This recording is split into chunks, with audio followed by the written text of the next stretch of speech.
નમસ્કાર મિત્રો, વિડીયોમાં તમારું સ્વાગત છે। તો મિત્રો, અત્યારે હાલની ખૂબ જ મોટી અને દુઃખદ ખબર સામે આવી રહી છે।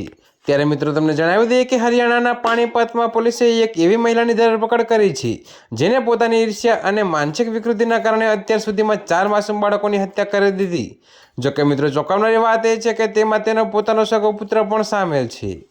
જી હા મિત્રો, તો ત્યારે હાલની આ ખૂબ જ મોટી અને દુઃખદ ખબર સામે આવી રહી છે। ત્યારે મિત્રો, પોલીસના જણાવ્યા મુજબ આરોપી મહિલા પૂનમ ખાસ કરીને સુંદર કે આકર્ષક દેખાતા બાળકોને નિશાન બનાવતી હતી અને દરેક વખતે તેમને ટબ, બાથરૂમના હવાડા કે પાણીના કોઈ નાના કન્ટેનરમાં ડૂબાડીને મારી નાખતી હતી।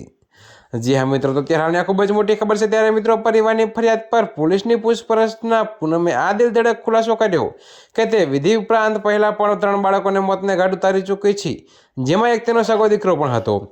જોકે મિત્રો, પોલીસે જણાવ્યું કે પૂનમ સાયકો હતી। તે સુંદરતાની ઈર્ષ્યા કરતી હતી। તેને લાગતું હતું કે તેનાથી સુંદર કોઈ હોવું ન જોઈએ। જ્યારે મિત્રો, સુંદર બાળકોને જોઈને પૂનમના મનમાં આગ લાગી જતી હતી। ત્યારબાદ તે હત્યાનું પ્લાનિંગ કરતી હતી। તો મિત્રો, અત્યારે હાલ માટે આટલું જ। મળીશું નવી અપડેટ સાથે। અને જો તમને અમારા વિડીયો પસંદ આવતા હોય તો વિડીયોને લાઇક, કોમેન્ટ, શેર અને અમારી ચેનલને સબસ્ક્રાઈબ કરવાનું ભૂલતા નહીં મિત્રો।